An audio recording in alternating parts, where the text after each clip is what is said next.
नमस्कार, आपका स्वागत है आपके चैनल आरोग्य भारत सर्वदा में। तो आज की वीडियो में हम जानेंगे च्यवनप्राश के विषय में। वस्तुतः बहुत सारे लोग च्यवनप्राश का प्रयोग करते हैं, लेकिन उनको पता नहीं कि च्यवनप्राश किस प्रकार से बनाया जाता है और उसमें कितने प्रकार की जड़ी बूटियाँ डाली जाती हैं, तो उसको बनाने की क्या विधि होती है। वस्तुतः लोग ये तो जानते हैं कि च्यवनप्राश के अंदर आंवले का प्रयोग किया जाता है, क्योंकि उसका जो आधार है वो तो आंवला ही है, लेकिन उनको विभिन्न प्रकार की जड़ी बूटियों में उबाला जाता है, फिर विभिन्न प्रकार की जड़ी बूटियाँ उसके अंदर डाली जाती हैं। तो कोई बताता है कि कितनी उसमें जड़ी बूटियाँ में उबाला जाता है और इतने प्रकार की जड़ी बूटियाँ फिर उसमें बाद में डाली जाती हैं। लेकिन हम आपको यथावत सारी जड़ी बूटियों के नाम इस वीडियो में बताएंगे कि कितने प्रकार की जड़ी बूटियाँ, वो आपको गिननी है। वीडियो में हमने कितनी बताई हैं वो आप कमेंट सेक्शन में बताइएगा कि कितनी प्रकार की जड़ी बूटियों में आंवले को उबाला जाता है, फिर उसमें कितने प्रकार की जड़ी बूटियाँ बाद में डाली जाती हैं, यानी कितने प्रकार की औषध उसमें डाली जाती है। चलिए तो प्रारंभ करते हैं। वीडियो प्रारंभ करने से पहले यदि आपने ये चैनल सब्सक्राइब नहीं किया तो इस चैनल को सब्सक्राइब करें तथा बेल आइकन जरूर दबाएं ताकि आने वाली वीडियो का नोटिफिकेशन आपको मिल जाए, तथा इन वीडियोस को ज़्यादा से ज़्यादा शेयर करें। हमारा उद्देश्य है कि आयुर्वेदिक संबंधी जड़ी बूटियों तथा आयुर्वेद का ज्ञान आप तक पहुँचता रहे। चलिए तो फिर प्रारंभ करते हैं। च्यवनप्राश में आंवलों को सबसे पहले उबाला जाता है, तो उनको उबालने के लिए किन जड़ी बूटियों की आवश्यकता पड़ती है पहले हम वो जान लेते हैं। तो प्रारंभ करते हैं। आंवलों को उबालने के लिए जिन जड़ी बूटियों की आवश्यकता पड़ती है वो है बेल की छाल, अरणी, अरलू, गंभारी, पाटला, मृदक पर्णी, मांस पर्णी, पीपली, साल पर्णी, प्रसिन पर्णी, गोखरू, छोटू कटेली, बड़ी कटेली, कांकड़ा सिंगी, भुई आंवला, मुनक्का, जीवंती, पुष्कर, मूल, अगर, गिलोय, बड़ी हरड़, बला, रिद्धि वृद्धि, अगर ये दोनों नहीं मिलती हैं उसके अभाव में वारी कंद डालते हैं। जीवक, ऋषभक, अगर ये नहीं मिलती हैं तो इन दोनों के अभाव में विदारी कंद डालते हैं। कचूर, नागर मोथा, पुनर्बा, मेदा महामेदा नहीं मिलती है तो दोनों के अभाव में सतावरी डालते हैं। छोटी इलायची, कमल, सफ़ेद चंदन, विदारी कंद, अड़ूसे की जड़, कोकली, क्षीर कोकली, दोनों के अभाव में असगंध, यानी कि काकुली और क्षीर काकुली नहीं मिलती है तो उसके अभाव में क्या करते हैं, असगंध डालते हैं। तथा काकंसा। अब उदाहरण के लिए कैसे डालते हैं, तो उदाहरण के लिए जैसे कि आप उदाहरण के लिए लेते हैं तो ये जितने भी औषध हैं इनको ना 50-50 ग्राम इनका चूर्ण बना लेते हैं, ठीक है। युवकुट उसको बोलते हैं, युवकट चूर्ण इसका बना लेते हैं 50-50 ग्राम। अब सम्यक परिपक्व रस, वीर्य तथा विपाक से युक्त आंवले गिनकर 500, उदाहरण के लिए हम बता रहे हैं जैसे 500 आंवले ले लिए, फिर 14 किलो पानी ले लिया, यानी 14 लीटर आप मान के चलो पानी ले लिया। एक कलईदार बर्तन, कलईदार मतलब जो कलई जो होती है, जैसे कोई भी जब आपने देखा होगा पीतल के बर्तन पे कलई करवा के लाते हैं, तो ऐसे एक कलईदार बर्तन होना चाहिए, ठीक है।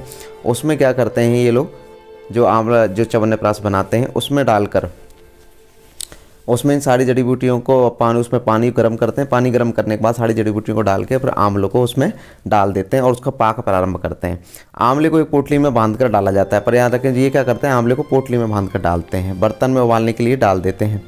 अब जब चौथाई पानी रह जाता है तब पात्र को भट्टी जो होती है ना उससे उतार लिया जाता है तथा फिर दूसरे पात्र में रख लिया जाता है। पोटली से आंवले निकाल लिए जाते हैं तथा उनकी गुठली अलग कर दी जाती है तथा उसका जो गूदा होता है वो निकाल लिया जाता है।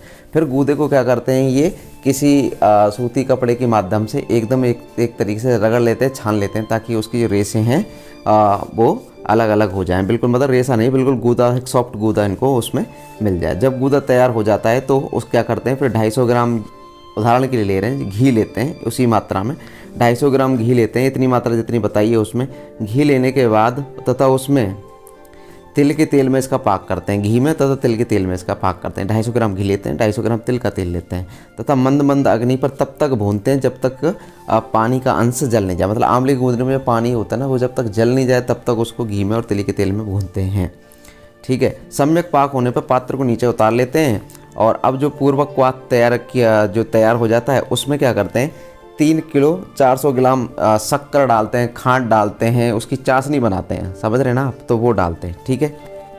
चाशनी तैयार करके उसमें डाली जाती है और बहुत सारे लोग अलग अलग तरह की चाशनी डालते हैं, कोई बतासे की चाशनी डालता है, कोई खांड की तरह से चाशनी डालता है, कोई चीनी की तरह चाशनी डालता है, वो अलग अलग है, ठीक है।